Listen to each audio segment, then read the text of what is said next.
की जयंती पर मायावती ने एक बड़ा ऐलान किया। उन्होंने कहा कि वो 2022 के इलेक्शन में अकेले लड़ेंगी। इसके पीछे मायावती का तर्क यह है कि जब भी वो गठबंधन करती हैं उनका अनुभव अच्छा नहीं है। उनके वोट तो फिक्स हैं, लेकिन दूसरे दलों के जिसके साथ गठबंधन करती हैं उसका वोट उनके दल को नहीं मिलता है।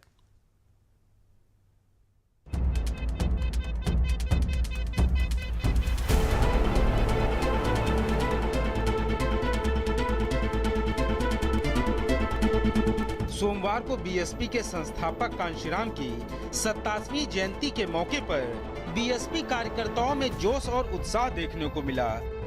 ये जोश और उत्साह इसलिए भी था क्योंकि पंचायत चुनाव की तैयारी भी चल रही है और अगले साल विधानसभा के चुनाव भी हैं। मायावती ने कांशीराम की जयंती पर उन्हें फूल चढ़ाकर श्रद्धांजलि अर्पित की और कहा कि मान्यवर कांशीराम साहब ने बाबा साहब के मिशन को आगे बढ़ाया है। देश में समाज व लोकतंत्र को मजबूत करने का ऐतिहासिक कार्य करने वाले मान्यवर श्री कांशीराम जी की जयंती है, जिनको सबसे पहले मैं हार्दिक दिल से नमन व अपने श्रद्धा सुमन अर्पित करती हूँ।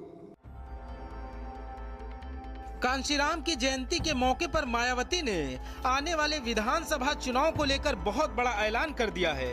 मायावती ने कहा कि वो विधानसभा चुनाव में किसी भी पार्टी के साथ कोई गठबंधन नहीं करेंगी, क्योंकि दूसरी पार्टी को बसपा का वोट तो मिल जाता है, लेकिन बीएसपी कैंडिडेट को दूसरी पार्टी का वोट नहीं मिलता। इसलिए बीएसपी प्रदेश की सभी 403 सीटों पर अकेले अपने दम पर चुनाव लड़ेगी। कि हम जिस भी पार्टी से गठबंधन करके चुनाव लड़ते हैं तो हमारा वोट तो ट्रांसफरेबल है, तो जिससे गठबंधन करते हैं उसको ट्रांसफ़र हो जाता है, लेकिन उनका वोट हमारे कैंडिडेट को ट्रांसफ़र नहीं होता है। तो दूसरी पार्टियों से करने की बजाय जो सर्व समाज है, जो दबे कुचले लोग हैं, गरीब है, किसान है, मजदूर है, छोटे व्यापारी है, अन्य मेहनतकश लोग हैं, इनका ही हम भाईचारे के आधार पर गठबंधन कर लें तो मैं समझती हूँ ज़्यादा बेहतर होगा और इसके लिए हमारी पार्टी प्रयासरत है। प्रदेश में पंचायत चुनाव को लेकर भी बीएसपी पूरे दमखम के साथ चुनाव की तैयारी में जुटी है। मायावती ने कहा कि वो दूसरी पार्टियों की तरह मीडिया में दिखावा नहीं करती हैं।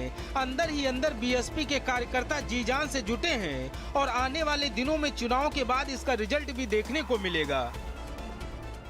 कौन उत्तर प्रदेश में इधर आ रहा है उससे हमें लेना देना नहीं।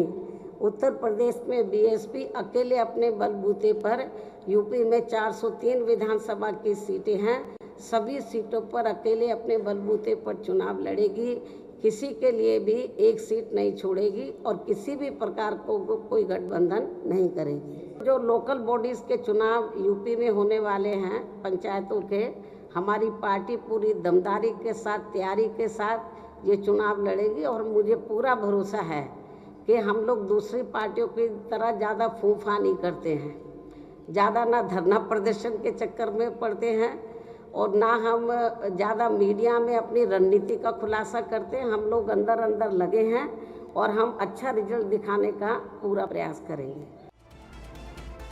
पंचायत चुनाव के बाद प्रदेश में विधानसभा चुनाव का शोर गूंजने लगेगा। ऐसे में मायावती ने अकेले चुनाव लड़ने का ऐलान करके सियासी हलचल तेज कर दी है। ब्यूरो रिपोर्ट, भारत समाचार।